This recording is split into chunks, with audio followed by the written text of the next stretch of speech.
जय हिंद दोस्तों आज हम बात करेंगे आर्टिकल 30 के बारे में। आज भारत में जो आर्टिकल 30 की चर्चा हो रही है, ये वो आर्टिकल नहीं है जो हमारे संविधान में लिखा गया है। बिल्कुल सही सुना आपने।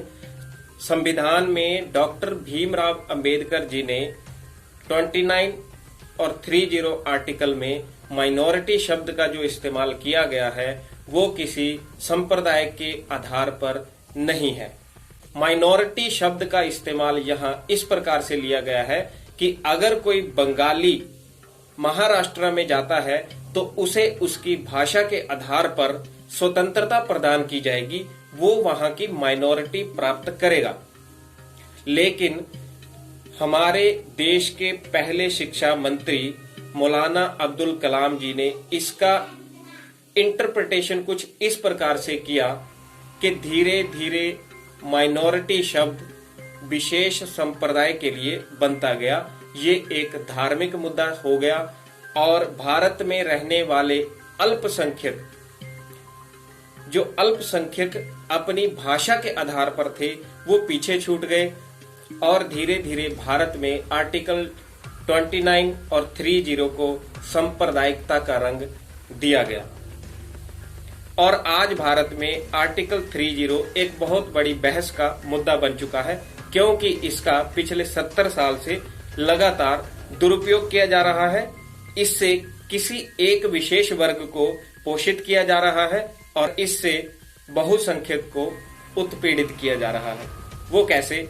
आज आर्टिकल 30 और 29 हमें ये बताता है कि कोई माइनॉरिटी, यहाँ अभी संप्रदाय के अनुसार माइनॉरिटी चलेगी। सांप्रदायिक तौर पर अल्पसंख्यक लोग अपनी इच्छा के अनुसार अपनी धार्मिक शिक्षा दे सकते हैं, उसका प्रचार कर सकते हैं, राज्य उसमें कोई हस्तक्षेप नहीं करेगा।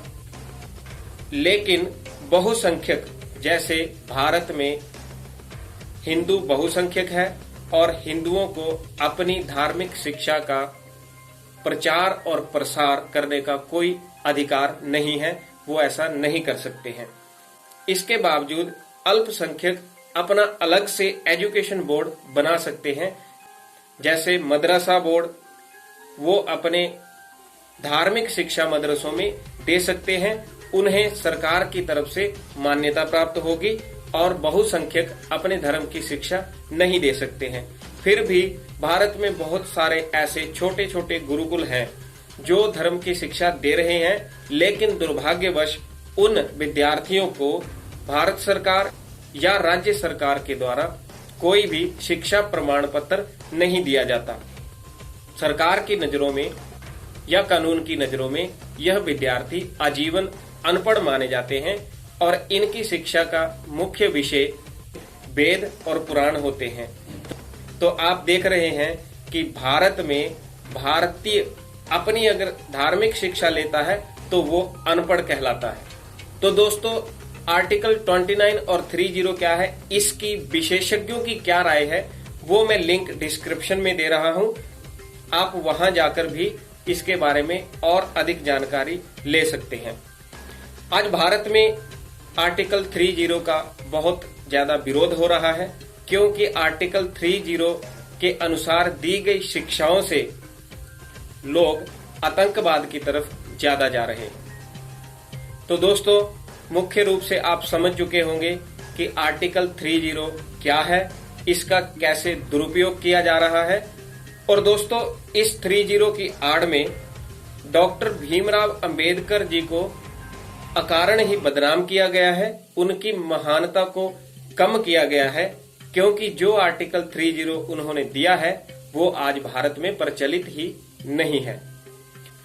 तो दोस्तों, मैंने अपने ज्ञान के अनुसार ये छोटी सी जानकारी आपको दी है। मुझे उम्मीद है कि आप इससे कुछ जरूर सीखे होंगे।